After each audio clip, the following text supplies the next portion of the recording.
इतिहासाचा आंधळा अभिमान हा एक शाप आहे, तर इतिहासाचे घोर अज्ञान हा एक अपराध आहे. इतिहासाचे यथार्थ ज्ञान ही एक वैचारिक आवश्यकता आहे. या भूमिकेतून शिवछत्रपतींच्या चरित्रचिंतनासाठी मी उद्युक्त झालो आहे. शिवछत्रपतींचे चरित्र हा अनेकांच्या अभिमानाचा विषय आहे. अभ्यासक, संशोधक, देशभक्त, समाजसेवक आणि जनसामान्य या सर्वांनाच या चरित्रविषयाबद्दल जिव्हाळ आहे. 300 वर्षापूर्वी छत्रपतींनी देहत्याग केला, तरी त्यांचा कीर्तिदेह महाराष्ट्र संस्कृतीच्या गाभाऱ्यात अजूनही आपल्या तेजाने तळपतो आहे. छत्रपतींचे जीवन हे अनेकांचे स्फूर्तिस्थान आहे. अनेकांच्या स्फूर्तीचे ते निधान आहे. महात्मा फुल्यांपासून प्रबोधनकार ठाकऱ्यांपर्यंत आणि सावरकरांपासून सुभाषचंद्रांपर्यंत अनेकांना शिवछत्रपती हे आपले दैवत वाटत आले आहे. सावरकरांनी तर विद्यार्थी दशेत छत्रपतींची आरती लिहिली आहे. महात्मा फुले यांनी लिहिलेला शिवाजीराजे भोसले यांचा पोवाडा अजूनही देशभर गाजतो आहे. आझाद हिंद फौजेचे जनक नेताजी यांनी आपल्या सैनिकांना एकच एक मंत्र दिला, तो म्हणजे शिवाजी, शिवाजी आणि केवळ शिवाजी. लोकमान्यांनी शिवजयंती उत्सवाच्या नौबती सर्वत्र दुमदुमत ठेवल्या. केसरीकरांना हा नरकेसरी प्राणप्रिय होता. रवींद्रनाथ टागोर हे विश्वकवी आणि नोबेल पारितोषिकाचे मानकरी. त्यांनी आपल्या शिवाजी उत्सव आणि प्रतिनिधी या 2 कवितांनी बंगाली साहित्यात छत्रपतींना अजरामर केले आहे. महायोगी श्री अरविंद हे एक तत्त्वज्ञ आणि योगी. त्यांना शिवचरित्रात जगदंबेच्या मूळ शक्तीचे दर्शन घडले आहे. हे सगळेच अघटित आहे. शिवचरित्राची स्फूर्तिदायकता ध्यानी यावी म्हणून नेताजींचे उदाहरण घेता येईल. आग्र्याहून सुटका या प्रकरणात नेताजींना पावलापुरता प्रकाश भेटला आणि ते इंग्रजांच्या पहाऱ्यातून बाहेर पडले. देशांतराची, वेषांतराची आणि सीमोल्लंघनाची कल्पना नेताजींना स्फुरली, ती शिवचरित्राच्या चिंतनाने. महाराष्ट्र हा भारताचा खड्गहस्त झाला पाहिजे हा विचार सावरकरांना सुचला, तोही या चरित्राच्या पारायणामुळे. इंटरच्या वर्गात असताना धन्य शिवाजी, तोरणगाजी, धन्यची तानाजी असे म्हणत फर्ग्युसन हिलवर संचार करणारा त्या काळचा विद्यार्थी सावरकर हा छत्रपतींचा निस्सीम भक्त होता. शिवाजी महाराजांचा जन्म शिवनेरीवर 19 फेब्रुवारी 1630 या दिवशी झाला आणि 3 एप्रिल 1680 या दिवशी रायगडावर त्यांनी देह ठेवला. महाराज जन्माला आले ते एका गडावर आणि त्यांनी जगाचा निरोप घेतला तो दुसऱ्या एका गडावरून. महाराष्ट्राच्या गडकोटांनी महाराजांच्या जीवनकार्याला एक भौगोलिक आणि सांस्कृतिक अधिष्ठान प्राप्त करून दिले. छत्रपतींच्या जीवनावर अनेकांनी अनेक ग्रंथ लिहिले, अनेकांनी चित्रपट काढले, पण आकाशा एवढा हा महापुरुष कोणत्याही कलाकृतीच्या कबेत सामावला नाही. शिवछत्रपतींच्या जन्मापूर्वी काही शतके इस्लामी सत्तेचे साबट या देशावर पडले होते. विधर्मी, विदेशी आणि विजातीय अशा जेत्यांनी ही भूमी पादाक्रांत केली होती. उत्तरेकडे काबूल कंदहारपासून नर्मदेच्या तीरापर्यंत मोगलांचे साम्राज्य पसरले होते. दक्षिणेत बहमनी राज्याच्या अवशेषांनी अवघे अवकाश व्यापले होते. भूमिपुत्रांना स्वदेशात स्थान उरले नव्हते. यवनी आक्रमणाच्या लाटेमागून लाटा येत होत्या, त्या परतवण्याचे सामर्थ्य कोणातही उरले नव्हते. रजपुतांनी 3 शतके शर्थीचा प्रयत्न केला, त्यांनाही फारसे यश आले नाही. शेवटी हे आक्रमण परतवून ठामपणे उभे राहिले ते महाराष्ट्रातील मराठे. या निरक्षर मराठ्यांचा पराक्रम सुवर्णाक्षरांनी लिहावा एवढा त्यांचा तेजस्वी इतिहास घडला तरी कसा? या इतिहासाचा निर्माता आणि भाग्यविधाता तरी कोण? शिवछत्रपती हे या सर्व प्रश्नांचे उत्तर आहे. ध्येयवाद, राष्ट्रप्रेम, जिद्द या गुणांच्या बळावर अत्याचाराविरुद्ध, अनाचाराविरुद्ध, अधर्माविरुद्ध लढता येते हा भाव मराठ्यांच्या ठायी निर्माण केला तो शिवछत्रपतींनी. अनाचाराविरुद्ध लढा देण्याची वेळ जेव्हा जेव्हा येईल तेव्हा छत्रपती हे भरतवर्षाचे मार्गदर्शक ठरतील. आज आपण 20व्या शतकाच्या 9व्या दशकात उभे आहोत. भारतीय प्रजासत्ताक, लोकशाही आणि समाजवाद या संकल्पनांचे जागरण करीत आहे. सर्व अंगांनी देशाची बांधणी चालू आहे. या कार्याला एक वेगळेच परिमाण प्रदान करण्याची शक्ती शिवछत्रपतींच्या चरित्रात आहे.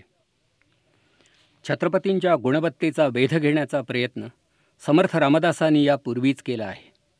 छत्रपतींचे वर्णन करताना समर्थ म्हणतात, निश्चयाचा महामेरू, बहुतजनाशी आधारू, अखंड स्थितीचा निर्धारू, श्रीमंत योगी. या श्रीमंत योग्याचे गुणगान करताना रामदासांच्या रसबंतीला बहर येतो.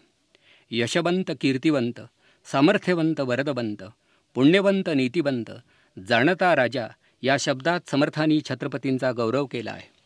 संभाजीराजांना लिहिलेल्या एका पत्रात समर्थ सांगतात, शिवराजाशी आठवावे, जीवित तृणवत मानावे, इहलोकी परलोकी तरावे कीर्तिरूपे. वर्तमान युगात राजा, राजपद, राज्याभिषेक हे शब्द उरले नाहीत. ते कालबाह्य ठरले आहेत. पण म्हणून देशभक्ती, न्यायनीती, धर्म, भाषा आणि संस्कृती यांचा विचार संपणार आहे थोडाच. त्या विचाराला दिशा देण्याचे सामर्थ्य शिवचरित्रात आहे. विविध विद्यापीठातील जाणते प्राध्यापक आग्रहपूर्वक सांगत आहेत की मातृभाषेतून अध्यापन करीत राहावे. ते अधिक स्वाभाविक आहे. शिवछत्रपतींनी 300 वर्षापूर्वी याच प्रकारचा आग्रह धरला नव्हता का? मराठीला राजभाषेचा गौरव लाभावा यासाठीच ना छत्रपतींनी राज्य व्यवहार कोशाची रचना केली. राज्यकर्ते आणि प्रजाजन यांच्या विचारविनिमयाचे माध्यम एकच असावे या मताचे प्रतिपादन छत्रपतींनी केले नसेल, पण त्यांची धारणा मात्र तीच होती. ज्ञानदेवांनी मराठी भाषेचा कैवार घेतला आणि सर्वत्र ब्रह्मविद्येचा सुकाळ केला. छत्रपतींनी राष्ट्रधर्माच्या परित्राणासाठी मातृभाषेचा आश्रय घेतला. मातृभाषेला सोन्याचे दिवस दाखवले ते ज्ञानदेवांनी, साधुसंतांनी आणि शिवछत्रपतींनी. मतदानाच्या आजच्या जमान्यात आपण तळागाळातील माणसाच्या उद्धाराची वार्ता करतो, पण महाराजांनी खरोखरच दीनदलितांना, गोरगरिबांना जवळ केले आणि त्यांच्या हातून स्वराज्याचे बांधकाम करवून घेतले.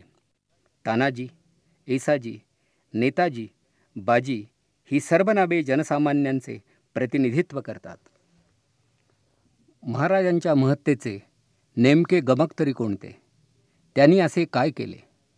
या प्रश्नाचे उत्तर देताना एक इतिहास संशोधक म्हणतात, जे झोपी गेले होते त्यांना महाराजांनी जागे केले. जे मुळातच जागे होते त्यांना महाराजांनी उभे केले. जे उभे होते त्यांना महाराजांनी चालते केले आणि चालणाऱ्यांच्या खांद्यावर स्वराज्याचे निशाण दिले. या आद्य स्वातंत्र्यवीराने पारतंत्र्याच्या घनतिमिरात स्वराज्य आणि स्वातंत्र्य या कल्पनांचे दीप उजळले. यापेक्षा एक व्यक्ती अधिक काय करू शकते? वर्तमानपत्रे, आकाशवाणी, TV ही जनसंपर्काची साधने नसताना, मोटारी, गाड्या आणि विमाने ही दळणवळणाची साधने नसताना, अराजकाच्या पार्श्वभूमीवर रामराज्य उभी करणे हे मूर्तिमंत नबल आहे. छत्रपतीने हे सर्व केले ते नावासाठी नाही, प्रसिद्धीसाठी नाही, व्यक्तिगत लाभासाठी तर नाहीच नाही. जे केले ते समाजासाठी, राष्ट्रासाठी, धर्मासाठी आणि संस्कृतीसाठी. राष्ट्र आणि धर्म या शब्दांना आजकाल एक वेगळेच वलय प्राप्त झाले आहे. राजनीतीशास्त्राचे अभ्यासक राष्ट्र ही कल्पना मानसिक असल्याचे सांगतात. आम्ही सर्वजण एक आहोत ही भावना ज्यांच्या ठायी वसते त्यांचेच फक्त राष्ट्र असू शकते. या जाणीवेला वंचित झालेला लोकसमूह राष्ट्र या संज्ञेस पात्र ठरू शकत नाही.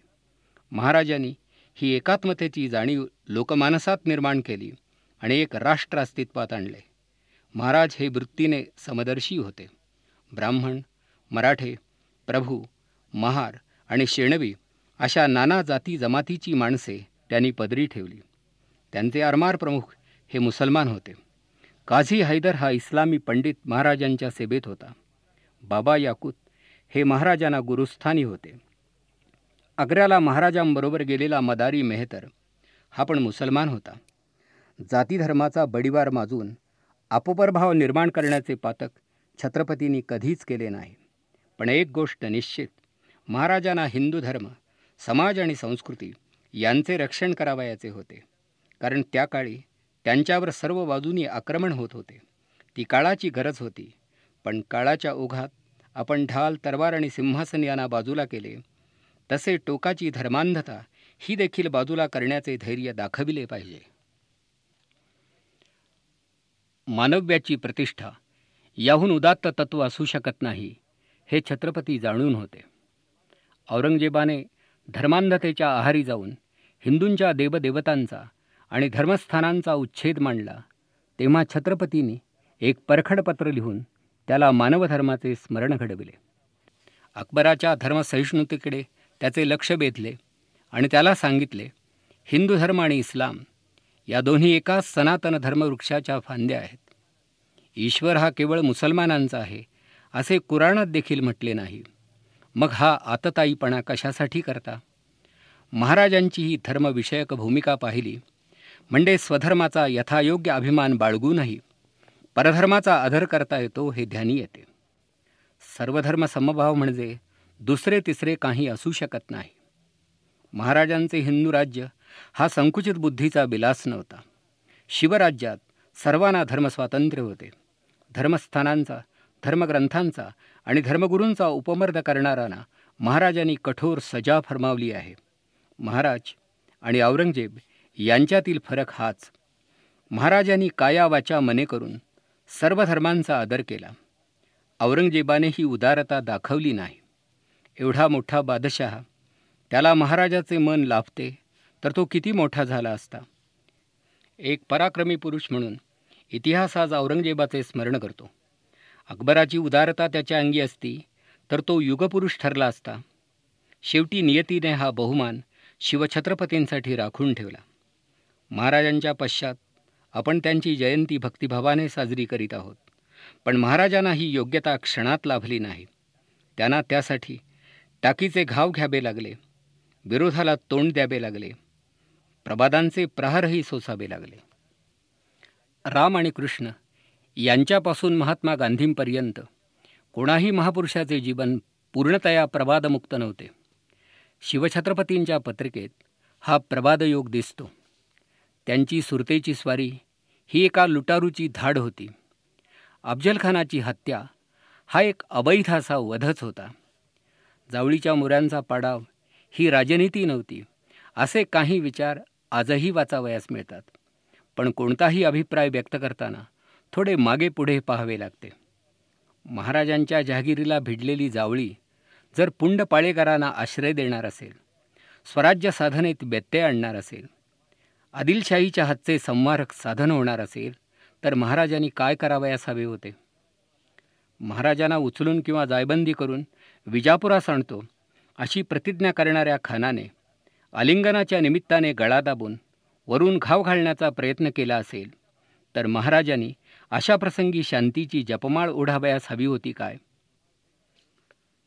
सुरतेत साठवलेले आणि गोठवलेले धन महाराष्ट्राला ओरबाडून कोणी साठविले असेल आणि खंडणीच्या रूपाने परत देण्याची कोणीच तयारी दाखवली नसेल, तर गेले धन लुटून परत आणणे एवढा एकच मार्ग महाराजांपुढे होता. ही 3 शतकापूर्वीची गोष्ट आहे, हे विसरून चालणार नाही. तेव्हा महाराजांच्या पाठीशी युनोसारख्या संस्था नव्हत्या किंवा आंतरराष्ट्रीय कायदाही नव्हता. महाराजांच्या स्वराज्य साधनेस विरोध होता, तो अनेकांचा आणि तोही स्वकीयांचा. तो मोडून काढणे क्रमप्राप्त होते. महाराजांनी मराठ्यांचे नेतृत्व करावे, पण राज्याभिषेक करून घेऊ नये असे म्हणणाऱ्यांचा एक वर्ग होता. भोसल्या इतकेच जेधे जाधव घोरपडे हे मोठे असताना महाराजांनीच या मानाचे ताट आपल्या पुढ्यात कशासाठी ओढून घ्यावे? कलियुगात क्षत्रिय उरले नाहीत, मग महाराज तरी क्षत्रिय कसे ठरणार? क्षत्रियत्वाखेरीज त्यांना राज्याभिषेक कसा घडणार? अशा कुशंकांचे काहूर माजविणारे करंटे कमी नव्हते. महाराज या सर्वांना पुरून उरले. महाराजांना प्रत्यक्ष डोळ्यांनी पाहणारे समकालीन इंग्रज होते, पोर्तुगीज होते. त्यांची महाराजांविषयीची भावना शुद्ध नव्हती, पण तरीही महाराजांची थोरबी ते मानत होते. एका पाश्चिमात्य चरित्रकाराने त्यांच्या निर्व्यसनीपणाचे कौतुक केले आहे, तर दुसऱ्याने त्यांच्या मिताहाराचे वर्णन केले आहे. महाराजांच्या कोशात मद्याला प्रतिष्ठा नव्हती. बुद्धी भ्रष्ट करणारे आणि पत्नीच्या मंगळसूत्राचे भान हिरावून घेणारे हे आत्मघातकी पेय ही महाराजांच्या लेखी एक लांछनास्पद गोष्ट होती. आपल्या व्यक्तिगत गरजा महाराजांनी मर्यादित ठेवल्या. सैनिका एवढ्याच आपल्या गरजा ठेवणारे महाराज हे कमालीचे साधे होते. साधुसंतांनी रुजविलेल्या चारित्र्य संकल्पनेचे ते परिणाम असू शकतील. गरिबी हटवण्यासाठी गरीब होण्याची तयारी दाखवणारा हा गरिबांचा राजा मनाने श्रीमंताहूनही श्रीमंत होता. नव्हे, तो एक श्रीमंत योगी होता. एक सेनापती म्हणून त्यांच्या चरित्राची आलोचना करणाऱ्या इंग्रजांना तो सिकंदर आणि नेपोलियन यांच्या योग्यतेचा योद्धा वाटला. पण महाराजांना स्वतःच एक जीवनविषयक तत्त्वज्ञान होते. ते नेपोलियनजवळ नव्हते, सिकंदराजवळही नव्हते. महाराजांचे हे तत्त्वज्ञान आले कोठून? त्यांची सत्वसंपन्न माता, त्यांना लाभलेले मार्गदर्शक दादोजी कोंडदेव, त्यांचे पराक्रमी वडील शहाजी राजे, त्यांना घडलेला साधू संतांचा सहवास आणि त्यांनी स्वतः केलेले जीवनचिंतन या सर्वाचा तो परिपाक होता. तुकाराम बाबांचे कीर्तन त्यांनी ऐकले होते. समर्थांचे महाराष्ट्र धर्माचे विवेचन त्यांना ज्ञात होते. जीवाला जीव देणाऱ्या मावळ्यांच्या सहवासात मानवी मनाची एक वेगळी बाजू त्यांनी पाहिली होती.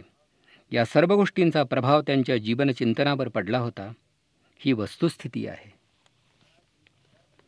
महाराज हे एक विचारवंत होते, एक आचारवंत होते. महाराजांचे प्रशासन, त्यांच्या लष्करातील व्यवस्था, त्यांचे हेर खाते, त्यांचे मंत्रिमंडळ अशा कितीतरी लक्षणीय बाबींचा विचार संशोधकांनी केला आहे. महाराज हे जसे समर्थ सेनानी होते तसेच एक तत्पर प्रशासक पण होते. त्यांच्या प्रशासकीय दृष्टीचा दाखला म्हणून त्यांच्या काही पत्रांचा उल्लेख केला जातो. एका पत्रात आपल्या अधिकाऱ्यांना ते सूचना देतात की गरजेची कोणतीही गोष्ट विना मोबदला घेऊ नका.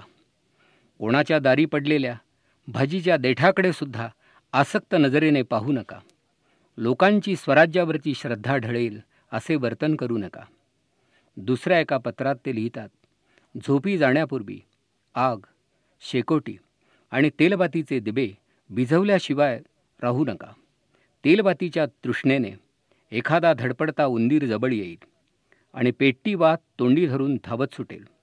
जवळची गवताची गंज पेट घेईल आणि हा हा म्हणता वणवा सर्वत्र पसरेल. त्यामुळे समाजाची अपार हानी होईल. स्वराज्य या कल्पनेशी विसंगत अशा परंपरागत बाबी महाराजांनी निपटून काढल्या. सरंजाम, वतने आणि जहागिरी हा प्रकार त्यांनी कमी केला. सैनिकांना वेळच्या वेळी पगार देण्याची प्रथा त्यांनी प्रथम सुरू केली. राजा आणि प्रजा यांच्यात अंतराय निर्माण करणारा मध्यस्थांचा वर्ग त्यांनी बाजूस केला. राजा हा प्रजेचा प्रगल्भ प्रतिनिधी ठरला पाहिजे हा छत्रपतींचा आग्रह होता. महाराजांचे राज्य हे लोककल्याणकारी राज्य होते, पण आधुनिक अर्थाने ती लोकशाही नव्हती. महाराजांनी अष्टप्रधान मंडळ नियुक्त केले, पण हे प्रधान किंवा मंत्री महाराजांच्या आज्ञेत राहणारे होते. हे मंत्रिपद परंपरागत नव्हते. मंत्र्यांचा सल्ला हा राजाला बंधनकारक नव्हता. कर्तबगारी हा मंत्रिपदाचा एक निकष होता आणि ते टिकवण्याचा तो एकमेव मार्ग होता. मंत्र्यांची नेमणूक ही जातीभेदातीत भूमिकेतून महाराज करीत असत. म्हणून तर पेशव्यांच्या हाती तरवार देताना महाराजांनी वर्णव्यवस्थेची तमा बाळगली नाही. धर्मांतरितांचे शुद्धीकरण हा महाराजांच्या सांस्कृतिक जीवनामधला एक महत्त्वाचा भाग आहे. जे कोणी सक्तीने बाटवले जात होते त्यांना पुन्हा धर्मछत्राखाली घ्यावे हा महाराजांचा आग्रह होता. शास्त्री पंडितांचा त्याला विरोध होता. पण धर्म हा समाजाच्या धारणेसाठी असतो हा विचार छत्रपतींनी प्रमाणभूत मानला. परंपरेच्या प्रामाण्यापेक्षा सद्बुद्धीचे प्रामाण्य त्यांना अधिक महत्त्वाचे वाटले. थोरामोठ्यांच्या जीवनात सुखदुःखाचे प्रसंग येतच राहतात. महाराज याला कसे अपवाद असणार? अफजलखानाने आपल्या राजकारणाचे जाळे विणले आणि महाराष्ट्रावर टाकले. तुळजाभवानीवर गदा प्रहार केला. या भयाने पंढरीचा पांडुरंग कर्नाटकाकडे निघाला. स्वराज्यावर संकट आले आणि घरी सईबाई तर आजारी पडल्या. संभाजीराजे जेमतेम 1.5-2 वर्षाचे असतील. 5 सप्टेंबर 1659 या दिवशी सईबाईंनी जग सोडले आणि 10 नोव्हेंबरला महाराज खानाच्या भेटीसाठी प्रतापगडाखाली उतरले.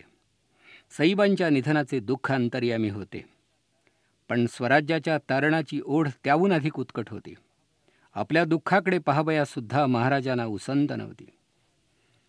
इसवी सन 1660च्या मार्च महिन्यात पन्हाळगडावर महाराज अडकून पडले. सिद्धी जौहारने सगळा गड आवळून टाकला. सगळी रसद तुटली. वेढा फोडण्यात मराठ्यांना यश येईना.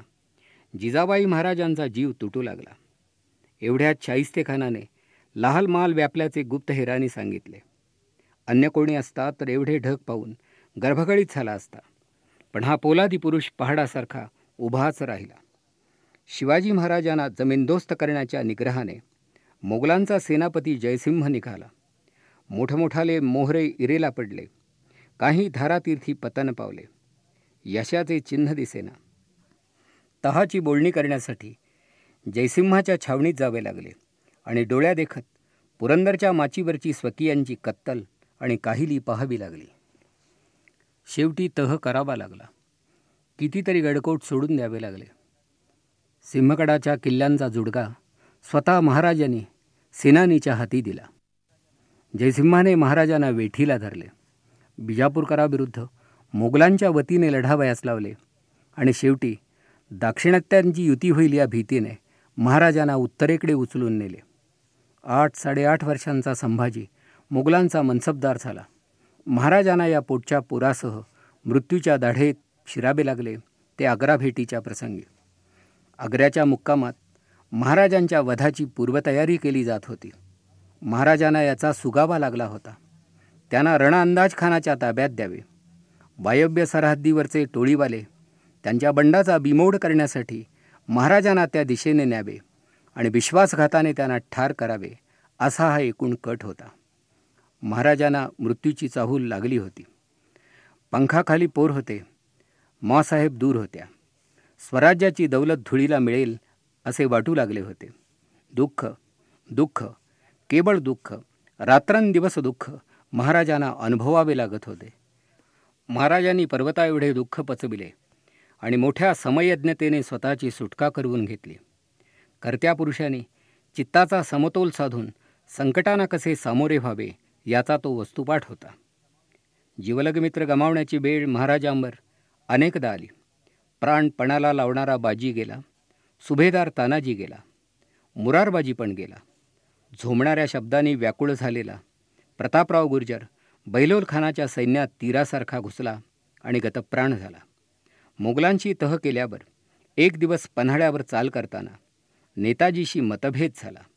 नेताजी पालकर उलटून बोलला, आता आपण मोगलांचे अंकित, तुम्ही कसले राजे आणि आम्ही कसले सेनापती. रुसला रागावला नेताजी महाराजांना सोडून मोगलांना मिळाला. तो मोहम्मद कुलीखान झाला. महाराजांना यावेळी काय वाटले असेल. केवळ नेताजीच मोगलांना मिळाला असं नव्हे, एके दिवशी संभाजीराजेसुद्धा दिलेरखानात जाऊन मिळाले. सावतराईच्या जाचाला आणि पदोपदी घडणाऱ्या मानखंडनेला कंटाळून उद्वेगाने बालराजे मोगलांना शरण गेले. स्वराज्य संस्थापकाचा पुत्र स्वराज्य विध्वंसकांच्या छावणीत दाखल झाला.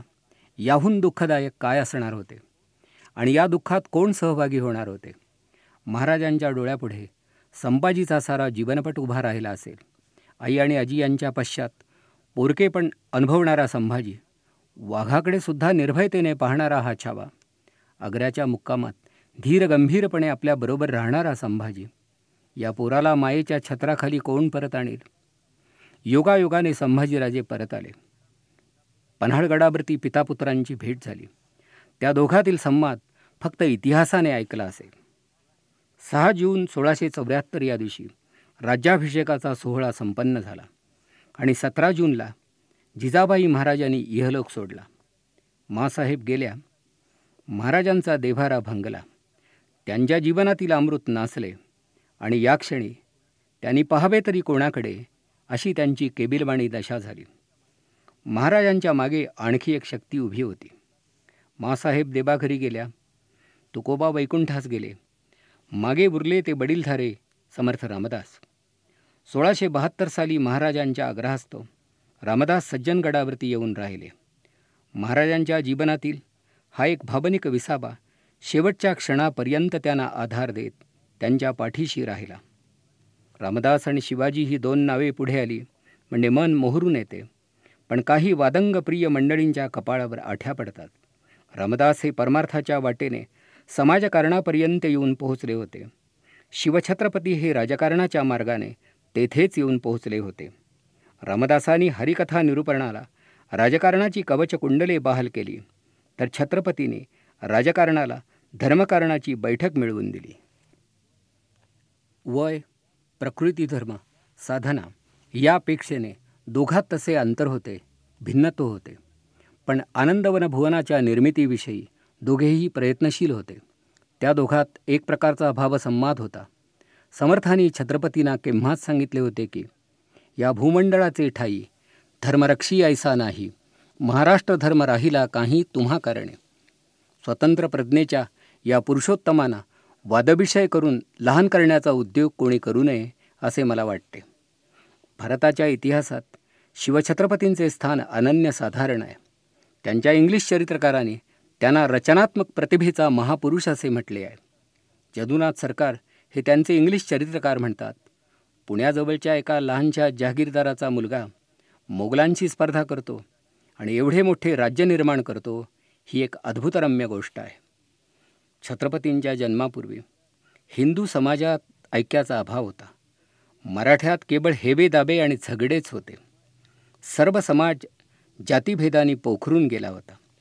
पाटील, देशमुख, कुलकर्णी आणि देशपांडे वतनासाठी परस्परांशी भांडत होते. यावनी अत्याचारामुळे अवघा समाज होरपळून निघत होता.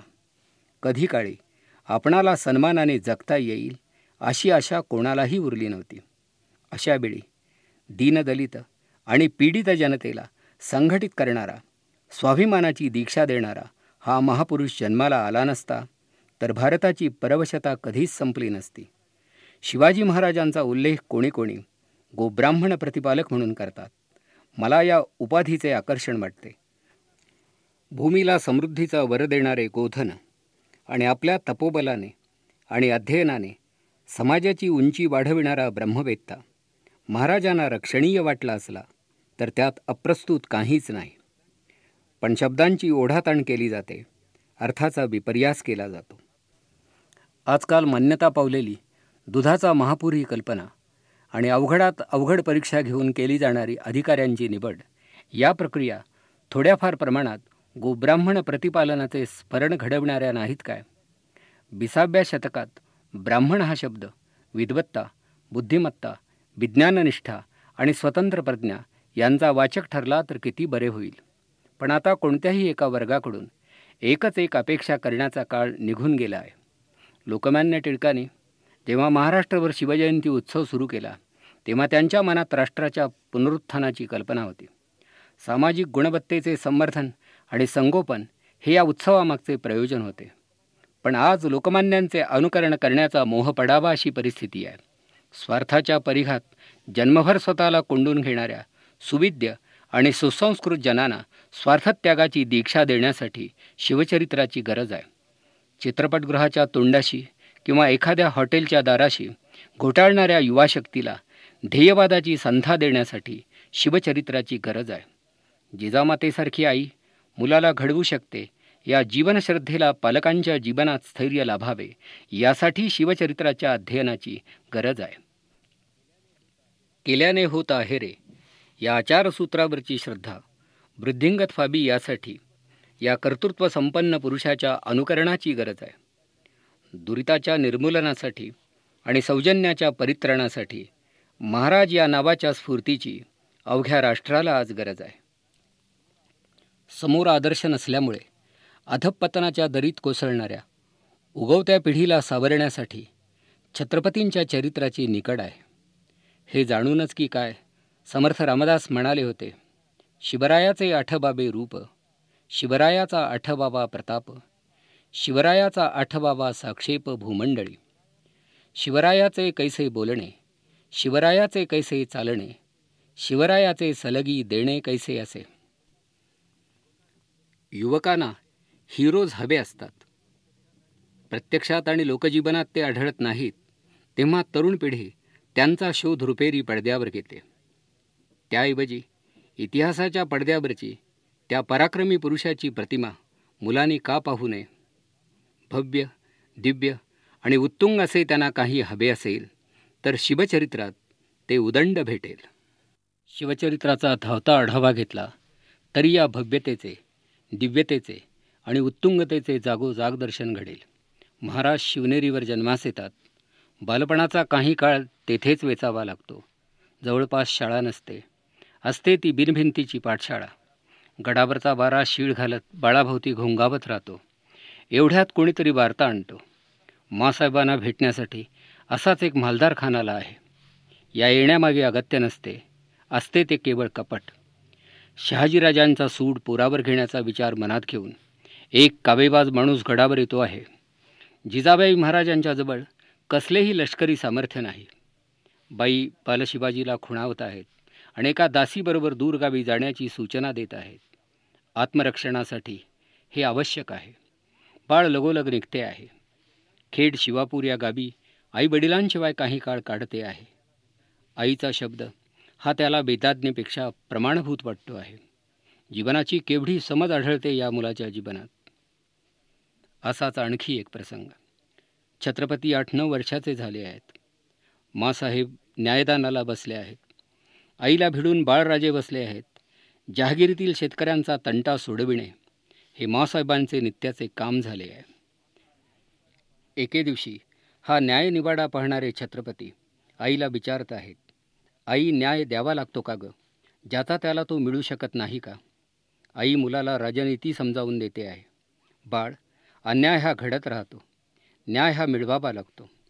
दुर्बल घटकावर अन्याय करणे हा दुर्जनांचा स्वभाव असतो. त्यांना न्याय मिळवून देणे हा राजधर्म असतो. पण राजदंडाशिवाय न्याय नाही. न्यायासनामागे सिंहासन उभे राहिल्याशिवाय न्यायदान शक्य होत नाही. स्वराज्याशिवाय सिंहासन नाही.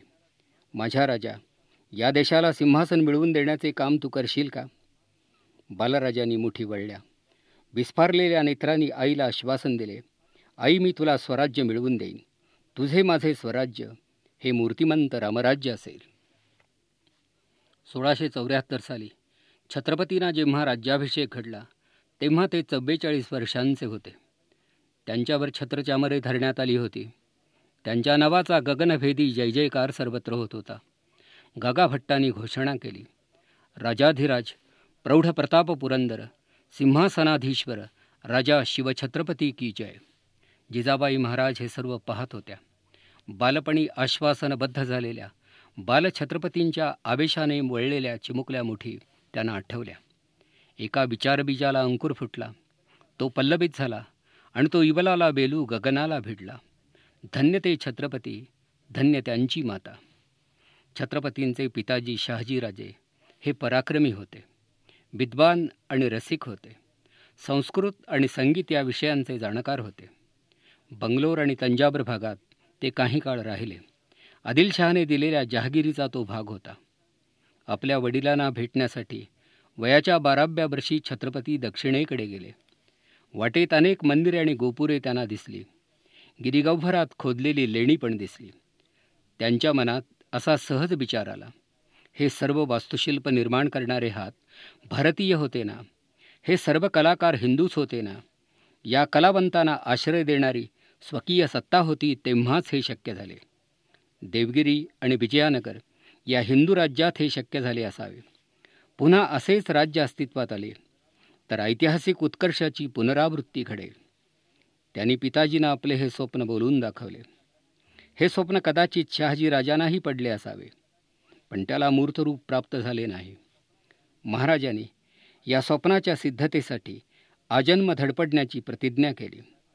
शहाजीराजांचे मन मुलाच्या मनोगताने भरून आले, पण लगेच त्यावर संदेहाचे मळभ दाटले. कसे शक्य आहे हे? आपण वजिरीची वस्त्रे धारण केली तरी राजसिंहासनाची निर्मिती आपणास शक्य झाली नाही. मग या मुलाच्या मनोरथाचे काय होईल? या मनोरथाची पूर्तता पाहण्यासाठी शहाजीराजे जगले नाहीत, ते जगावयास हवे होते. आपण असे म्हणतो आणि मानतो की आईवडिलांनी मुलाबाळांसाठी काही सोसावयाचे असते, भोगावयाचे असते. जिजाबाई महाराजांनी खूपच सोसले आणि भोगले होते, पण शहाजीराजांना सुद्धा तसेच काही भोगावे लागले. पूर्वयाचा शिवाजी नव्या राज्याचा मांड मांडतो आहे. त्याला वडिलांची आतून फूस असली पाहिजे असा संशय आदिलशहाला आला. पोराला आवरण्यासाठी पित्याला पायबंद घातला पाहिजे असेही त्याला वाटू लागले. त्याचा कान हलका होता. त्याचे मन कलुषित होते. अफजलखानासारखे कानाशी लागणारे काही लोक त्याला भेटले होते. शहाजीराजांना कैद करून बिजापुरात साणावे अशी कल्पना कोणी सुचवली. ती अंमलातही आली. जिजाबाई महाराजांना वैधव्याचे भीषण साबट दिसू लागले. आईने मुलाला साकडे घातले. मुलाला आईची भाषा कळली. आदिलशहाचे किल्ले परत दिले गेले. राजांची सुटका झाली. पण या स्थितीतही शिवाजी महाराज मोगलांची अनुसंधान बांधतात आणि आभासाचे वलय निर्माण करून विजापूरकरांना धाकात ठेवतात. शहाजीराजांची मानखंडना, विटंबना हे शिवाजी महाराजांच्या मनी सळणारे एक शल्य होते. पण हे पारतंत्र्याचे फलित आहे हे शिवछत्रपतींना कळत होते. स्वातंत्र्य हाच यावर एकमेव उपाय आहे हे त्यांना कळले होते. परकीयांच्या सेवेत असणाऱ्या वडिलांचे राजकीय धोरण छत्रपतींना मान्य नसले तरी पित्याविषयीचा त्यांचा भक्तिभाव कधीच कमी झाला नाही. स्वग्रही येऊ घातलेल्या शहाजीराजांना शिवछत्रपती जेव्हा सामोरे गेले तेव्हा आपली पादत्राणे बाजूला ठेवून स्वतः अनवाणी राहून त्यांनी पालखीच्या वाहकाची भूमिका वठवली. ही भावगर्भता हे महाराजांचे वैशिष्ट्य मानावे लागेल. महाराजांच्या जीवनाला एक वैराग्याची किनार होती. पूर्वयात तुकोबांचे कीर्तन ऐकून भारावलेल्या मनस्थितीत राजकारण संन्यास घेण्याचा विचार त्यांच्या मनात आला होता. दक्षिणेकडच्या स्वारीवर असताना श्री शैल्य मंदिरात आत्मसमर्पणाची एक अनिवार्य उर्मी त्यांच्या ठायी जागृत झाली होती. स्नेहांकितांनी त्या क्षणी त्यांना सावरले म्हणून महाराज महाराष्ट्राच्या वाट्यास आले. असे हे अनासक्त जीवन जगणाऱ्या या योगीराजाला स्वातंत्र्याची मात्र आसक्ती होती. लोककल्याणासाठी अवतरलेल्या या शिवकल्याण राजाला जे काही हवे होते ते केवळ लोकांसाठी हवे होते. महाराजांच्या अंतकाळी त्यांच्यामधला हा योगी पुन्हा जागा झाला. अंत्यशय्येवर असलेल्या या राजाकडे पाहून व्याकुळ झालेल्या आप्तस्वकीयांना महाराजांनी दिलासा दिला. ते म्हणाले, हा तो मृत्यूलोक आहे. येथे मरण हाक चुकणार नाही. आता आम्हाला आनंदाने निरोप द्यावा. महाराजांच्या या उद्गाराची नोंद एका बखरकाराने केली आहे. इतकेच नव्हे तर महाराजांनी गंगेच्या पाण्याने स्नान करून भस्मलेपन करून विशिष्ट मुद्रा धारण करून देहत्याग केल्याचेही काही चरित्रकारांनी लिहिले आहे. यातील अतिशयोक्तीचा आणि गूढरम्यतेचा भाग वजा केला तरी निर्भय आणि निशंक मनाने महाराज मृत्यूला सामोरे झाले एवढे सत्य उरतेच. महम्मद गझनीची आसक्तीमूलक खंत कुठेही त्यांच्या मुद्रेवर दिसली नाही. महाराजांची ही निर्भयता त्यांच्या अनुयायातही आढळते. तानाजीला आपले मरण दिसले होते. बाजी प्रभूला पण ते दिसले होते. पन्हाळगडातून महाराज बाहेर पडले तेव्हा स्वतः प्रतिशिवाजी झालेल्या आणि शत्रूची फसगंमत करू पाहणाऱ्या शिवा नाभिकाला सुद्धा ते दिसले होते. पुरंदरच्या माचीवरून अखेरचा लढा देणाऱ्या मुरारबाजीलाही ते दिसले होते. ज्यांना ज्यांना मरण दिसले ते मरणाकडे पाहून मनोमन हसले. मरणात खरोखर जग जगते, आधी मरण अमरपण ए मगते, हा जीवनाचा न्याय त्यांना माहीत होता. सर्वसामान्य अनुयायात हे विलक्षण धैर्य निर्माण करणारा असा लोकविलक्षण नेता एखादाच झाला असेल. सुरतेची लूट पदरी बांधून परत निघालेल्या छत्रपतींना शहाजीराजांच्या अपघाती निधनाची वार्ता ऐकावी लागली. सतीची वस्त्रे परिधान करणाऱ्या आपल्या आईला तिच्या निश्चयापासून परावृत्त करताना महाराज लहान मुलासारखे धाय मोकलून रडले. आई हे त्यांचे दैवत होते. आईच्या पायी महाराज लहानाहून लहान होत होते. भावभावनांच्या एवढ्या रंगच्छटा लाभलेले असे जीवन सहसा आढळत नाही. महाराजांना भक्त भेटले, शाहीर भेटले, चरित्रकार आणि कीर्तनकार भेटले ते त्यांच्या भावसमृद्ध जीवनामुळे. पण त्यांना एकही भाट भेटला नाही तो त्यांच्या तेजस्वी जीवनामुळे. भाटाच्या प्रवृत्तीस प्रिय असणारा खोटेपणाचा अंश त्यांच्या जीवनात नसल्यामुळे हे घडले असावे. दक्षिण दिग्विजयाच्या वेळी घडलेला असाच एक प्रसंग. भगानगरचा बादशहा महाराजांच्या स्वागतासाठी नगराच्या सीमेवर जातीने हजर राहण्याच्या तयारीने पुढे येत होता. त्याला महाराजांनी निरोप धाडला, धाकट्या भावाच्या स्वागतासाठी मोठ्या भावाने इतक्या दूरवर येण्याची गरज नाही. कुठल्या तरी शहाला कोणत्याही हेतूने का होईना भाऊ म्हणून संबोधणाऱ्या छत्रपतींना इस्लामशी बंधुत्वाचे नाते जोडता आले असते तर खूप आनंद झाला असता. महापुरुषांच्या अनुयायांची मने थोडी विकसनशील झाली तर हे जग अधिक सुंदर झाल्याशिवाय राहणार नाही असे वाटते. शिवछत्रपतींच्या व्यक्तिमत्वाचे वर्णन आधुनिक मानसशास्त्राच्या परिभाषेतही करता येईल. स्वातंत्र्यप्रेम ही त्यांच्या जीवनातील सर्वोच्च आणि सर्व प्रभावी अशी स्थिर भावना होती. या मास्टर सेंटिमेंट भोवती त्यांच्या सर्व मनःशक्तींची गुंफण झाली होती. समाज मानसशास्त्राचे अभ्यासक नेतृत्व ही एक सामाजिक घटना मानतात. इतरांना प्रभावित करण्याची शक्ती हे नेतृत्वाचे व्यवच्छेदक लक्षण मानतात. नेतृत्वाचा हा निकष मानला तर शिवछत्रपती या खंडतुल्य राष्ट्रास अखंडितपणे प्रभावित करणारे एक लोकोत्तर लोकनेते होते हे मान्यच करावे लागेल. त्यांच्या व्यक्तिमत्वाचा प्रभाव अजूनही टिकून आहे. ज्याच्या नावाचा जय जयकार त्याच्या मृत्यूनंतरही घडू शकतो असा लोकनेता असू शकतो, या प्रमेयावर भविष्यकाळाला विश्वास ठेवावा लागेल. आदर्श नेत्याच्या व्यक्तिमत्वाची पाळेमुळे पायाखालच्या भूमीत असावी लागतात. त्याचा एक पाय जनसमूहात तर दुसरा पाय प्रगतीच्या दिशेने उचललेला असावा लागतो. दोन्ही पाय समूहात राहिले तर समूहाची प्रगती होत नाही आणि दोन्ही पाय समूहाबाहेर राहिले तर नेत्याचा समूहाशी संबंध राहत नाही आणि त्याची सामाजिक बांधिलकी संपुष्टात येते. शिवछत्रपतींचा एक पाय भूमिपुत्रांच्या फडात होता तर दुसरा पाय आनंदवनभुवनात होता. शिवछत्रपतींचे जीवन तसे रोमहर्षक आणि नाट्यपूर्ण असतानाही ते अधिक नाट्यपूर्ण करण्याच्या हेतूतून काही नवलकथा निर्माण झाल्या असाव्यात. वास्तवाचे सम्यक आकलन घडावे आणि सत्याची प्रतारणा न घडता घटनांचे यथार्थ निवेदन व्हावे या भावनेने विवेचन करणारे जाणते लोक विरळे. कल्याणच्या सुभेदाराची सून हे रंजक प्रकरण कोणातरी प्रतिभावंताचा इतिहासाला मिळालेला प्रसादच असावा असे वाटते. इतिहास हा केवळ डोळ्यांनी वाचावयाचा नसतो, तो बुद्धीने जाणावयाचा असतो, तर्काने तो तोलावयाचा असतो. कल्याणच्या सुभेदाराची सून हे प्रकरण शिवचरित्राशी पूर्णतया विसंगत वाटते. स्त्री ही मराठ्यांच्या देव्हाऱ्यातील देवता आहे असे म्हणणाऱ्या छत्रपतींनी सुभेदाराच्या सुनेस भर दरबारात आणण्याची आज्ञा केली असेल काय? तिचा बुरखा बाजूला करून तिच्या सौंदर्याचे अल्लडपणे रसग्रहण करण्याची बुद्धी छत्रपतींना झाली असेल काय? या स्त्रीशी तुलना करता आपल्या आईचे भावसौंदर्य कमी लेखण्याचा अधिक्षेप छत्रपतींनी केला असेल काय? विचारांती या सर्व प्रश्नांची उत्तरे नकारात्मक भाषेतच द्यावी लागतील. इतिहासात कल्पनेचा अंश कोठेच नसतो असे नाही. ललित साहित्यात इतिहासाचे प्रतिबिंब नसते असेही नाही. ललित, शास्त्रीय आणि विदग्ध अशा वाङ्मय प्रकाराची जाण असणाऱ्यांना फारशी अडचण येत नाही. पण कथा कादंबऱ्यांना प्रामाण्य देण्याची प्रवृत्ती बळावली म्हणजे सत्यशोधन थांबते आणि स्वप्नरंजन सुरू होते. सामान्य माणसांना हे तारतम्य राहत नाही. टागोरांची विख्यात कविता प्रतिनिधी ही अशीच लालित्याने नटलेली आणि साहित्य गुणांनी सजलेली आहे. पण तिचे वाङ्मयीन मूल्य कितीही असले तरी घटनात्मक मूल्य विवाद्य आहे. या कवितेत समर्थ रामदास भिक्षाटनाला लिखतात. ओम भवती या पक्षा रक्षिले पाहिजे हे त्यांचे ब्रीद असते. महाराजांना हे दृश्य पाहवत नाही. आपल्या गुरुने धान्याचे कण गोळा करीत दारोदार फिरावे हे छत्रपतींना रुचत नाही.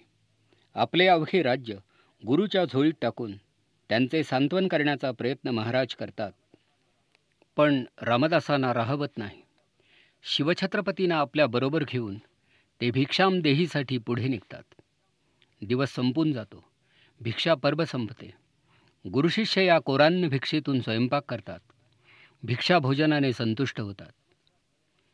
मग समर्थ छत्रपतींना त्यांचे राज्य परत करतात आणि सांगतात की लक्षात ठेव, राजा हा राज्याचा धनी नसतो, तो प्रजेचा प्रतिनिधी असतो. उपभोगशून्य स्वामित्व हेच खऱ्या राज्यकर्त्याचे लक्षण होय. या कवितेत ऐतिहासिक सत्याचा अंश फारसा नसेल, पण नैतिक सत्याचा अंश मोठा आहे. राज्यकर्ते आणि प्रजा यांचे नाते कोणते हे या कवितेत स्पष्ट झाले आहे. हे नाते क्षणाचे नसते, ते युगायुगांचे असते. टागोरांच्या प्रतिभेला घडलेले शिवदर्शन शिवा इतकेच सुंदर आहे. शिवचरित्राच्या अनुषंगाने मराठी सत्तेच्या उदयाची मीमांसा करण्याचा प्रयत्न काही इतिहासकारांनी केला आहे.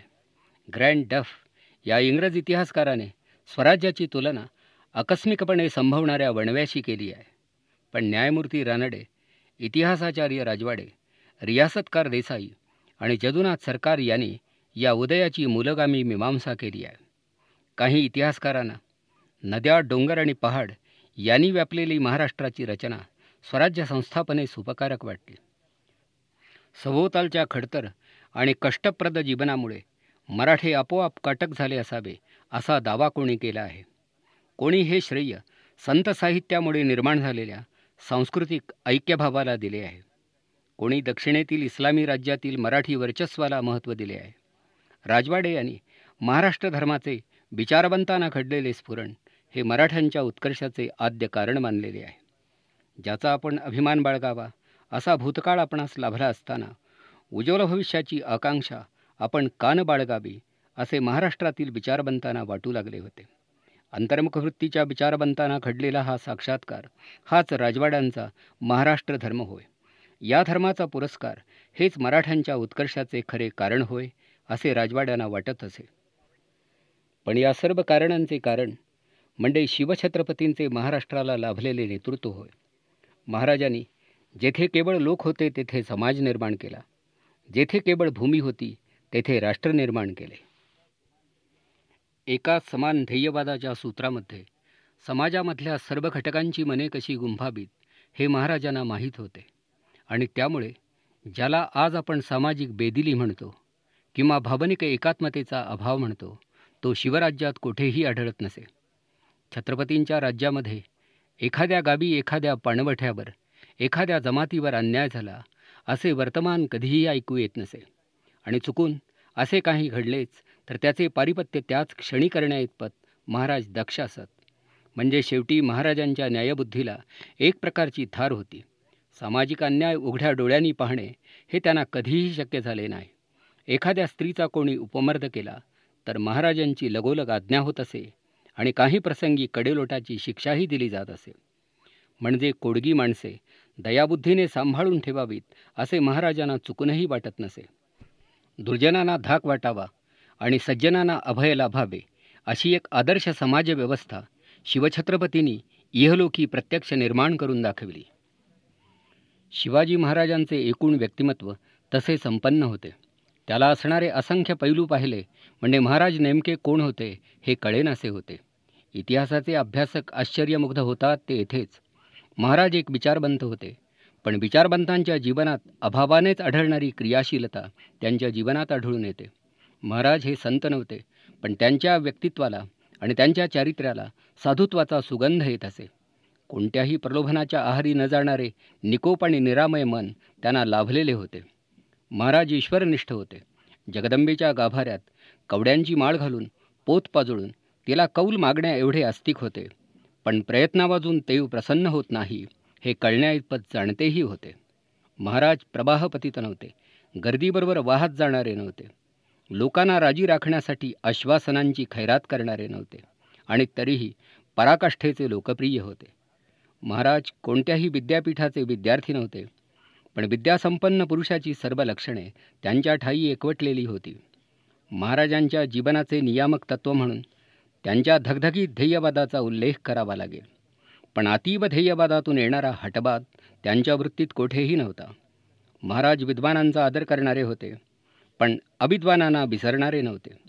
वेदवेत्या विद्वानापासून अक्षरशत्रू अंत्यजापर्यंत सर्वांची कदर करणारे एक समदर्शी समाजपुरुष होते.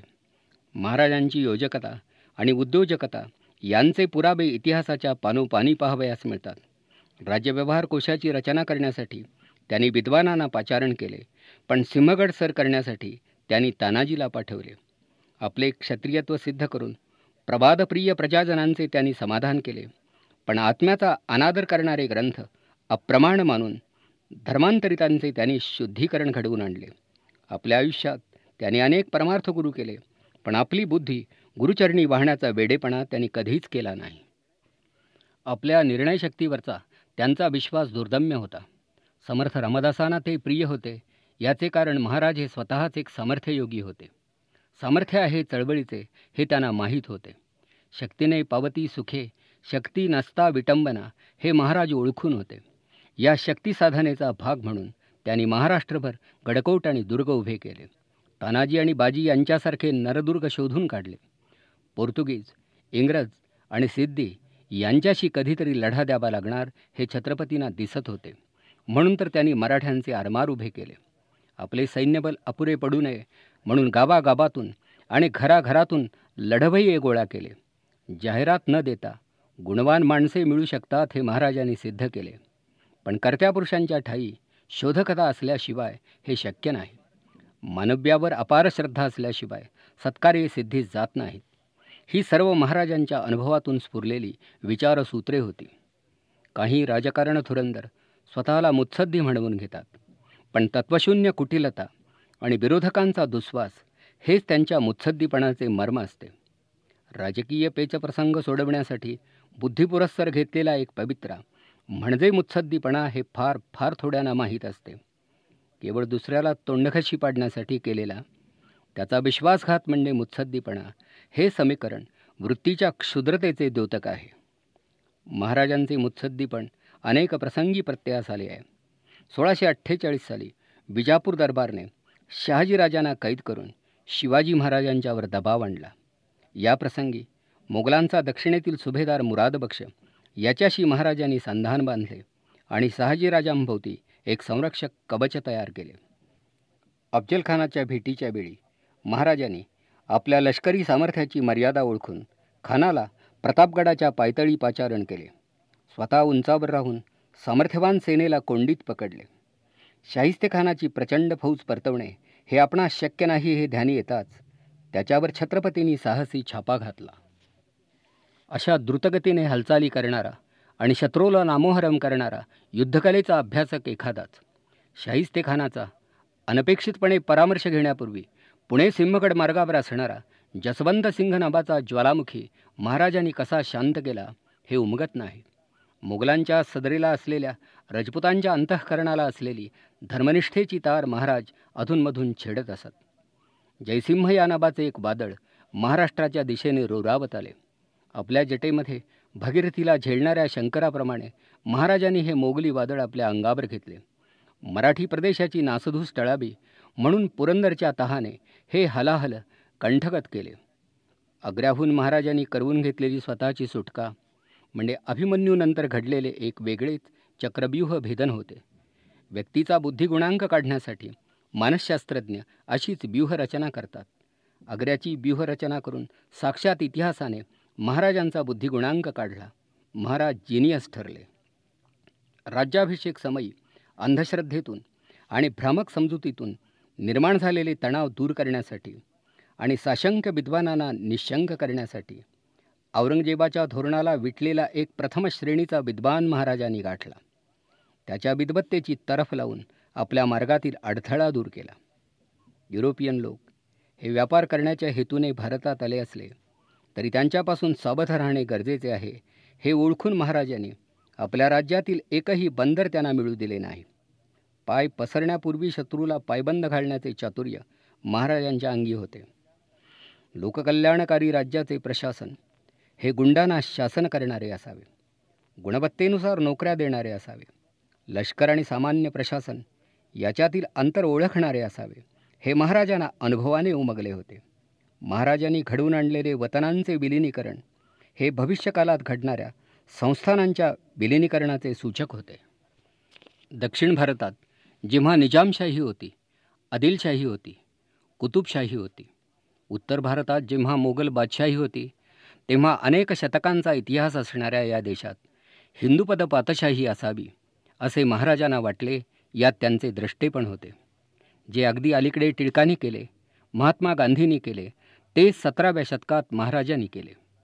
महाराजांचा साध्यसाधन विवेक हा कदाचित महात्माजींच्या विचारांशी जुळता मिळता नसेल, पण त्यांचे उद्दिष्ट तेच होते. टिळक आणि गांधी यांनी स्वराज्य या संकल्पनेचा उद्घोष केला आणि एका परतंत्र राष्ट्रात निर्भय आणि तत्वनिष्ठ कार्यकर्त्यांची एक पिढी घडवली. मोठ्या माणसाचे एक महत्त्वपूर्ण लक्षण असे की आपल्याबरोबर तो अनेकांना मोठे करतो. त्याचे मोठेपण एका अर्थाने सांघिक असते. त्याच्याभोवती तोलामोलाच्या कार्यकर्त्यांचे मोहोळ दाटते. ज्या काळात महात्मा गांधी भारताच्या राजकीय क्षितिजावर दिसू लागले, त्याच काळात नेहरू, राजेंद्र प्रसाद, पट्टाभी सीतारामय्या, वल्लभभाई, देशबंधू, सुभाषचंद्र, विनोबाजी अशी माणसे अवतीभवती दिसू लागली. राष्ट्रकारण ही एखाद्या व्यक्तीची मत्ता नसते, ती जनतेची सत्ता असते. शिवकालात हाच अनुभव आला. तानाजी मालुसरे, नेताजी पालकर, बाजीप्रभू, मुरारबाजी, मोरोपंत, रामचंद्रपंत अमात्य, प्रतापराव गुजर, निराजीरावजी, हंबीरराव मोहिते असे कितीतरी नरबीर पुढे आले आणि त्यांनी स्वराज्याचा ध्वज फडकत ठेवला. सिकंदर आणि नेपोलियन यांचे राज्य त्यांच्या पश्चात फार काळ टिकले नाही, पण महाराजांनी स्थापन केलेले मराठ्यांचे राज्य त्यांचा वसा वारसा घेऊन उभे राहिले. मराठी आणि मोगल यांच्यात चाललेल्या स्वातंत्र्ययुद्धात शेवटी औरंगजेबाचा अंत झाला, पण मराठे अजिंक्य राहिले. शिवाजी महाराजांनी देशभक्तीचा, न्यायनीतीचा वारसा मागे ठेवल्यामुळे त्यांच्या पश्चात जरीपटका आणि भगवा झेंडा मागे फडकत ठेवणे शक्य झाले. बाजीराव पेशव्यांनी या राज्याला साम्राज्याचे वैभव प्राप्त करून देण्यासाठी जीवाचे रान केले. स्वराज्य हा रानावनामधला वणवान होता, पेटून उठलेल्या राष्ट्राची ती कमाई होती. शिवाजी महाराज इंग्लंडमध्ये जन्माला आले असते तर त्यांची अनेक अभ्यासपूर्ण चरित्रे मोठ्या संख्येने प्रसिद्ध झाली असती. त्यांच्या राजनैतिक कर्तृत्वाचे विवेचक समालोचन घडले असते. केवळ भाबड्या भक्तीचे पलिते हाती घेऊन घटनावर प्रकाश पडू शकत नाही, हे समजणारे अभ्यासक विदेशात अधिक आहेत. आमच्या देशात एक संशोधन विषय म्हणून शिवचरित्राकडे पाहणारे मोजके लोक आहेत. राष्ट्रपुरुषांच्या ऋणातून मुक्त होण्यासाठी आपण जयंतीचे एक तंत्र शोधून काढले आहे. थोर पुरुषांना देवघरात स्थानबद्ध केले म्हणजे कार्यभाग आटोपला असे आम्हाला वाटते. समाजाच्या भाग्यविधात्यांना न्याय मिळावा असे आपणास वाटत असेल तर त्यांच्या चरित्राचा आणि चारित्र्याचा परतत्व स्पर्श आपल्या जीवनाला घडविणे हे आपले कर्तव्य कर्म ठरते. शिवजयंती उत्सव हा राष्ट्रीय सणाप्रमाणे सर्वत्र साजरा करावा असे लोकमान्यांनी आग्रहाने प्रतिपादन केले. पण हा उत्सव लोकशक्तीच्या संस्करणासाठी साजरा करावा अशी त्यांची अपेक्षा होती. भारतात लोकमान्य प्रांतोप्रांती फिरले आणि त्यांनी या उत्सवाचे वैभव वृद्धिंगत केले. अशीच एक शिवजयंती. कलकत्ता शहरात नागरिकांची प्रचंड सभा भरली आहे. लोकांच्या उत्साहाला उधाण आले आहे. लोकमान्य हे समारंभाचे पाहुणे आहेत.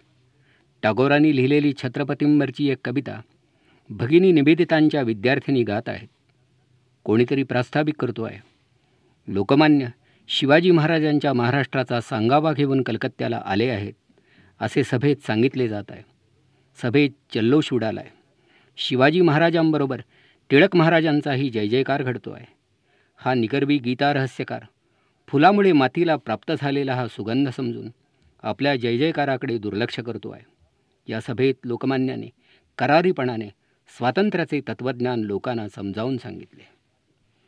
अशी सभा या शतकाने पाहिली नाही असा निर्वाळा अनेकांनी दिला.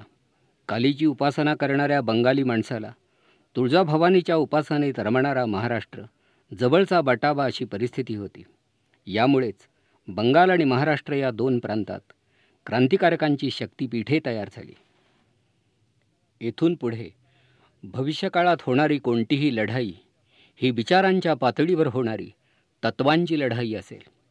मला असे वाटते की येथून पुढे ढाल तरवारीची लढाई होण्याची शक्यता फार कमी आहे.